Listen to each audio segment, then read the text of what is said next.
Nagpahigayon ang usa ka makahuluganong celebration of accomplishment and Thanksgiving activity ang local government unit sa Island Garden City of Samal sa City Hall ground sa maong syudad.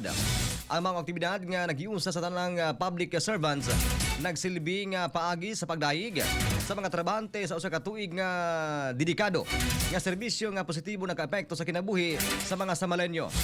Nakadugang usab sa kahinam sa selebrasyon mao ang raffle draw alang sa nakadaiya mga butang o premium kwarta.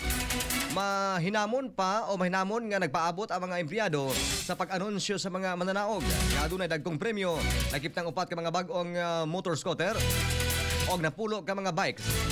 Ang makalingaw nga mga pasundaya gikan sa mga bisitang komedyante nakadugang sab sa kasadya o kahinam sa tibuok kalihukan.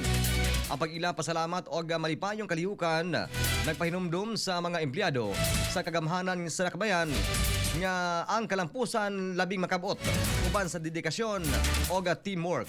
Express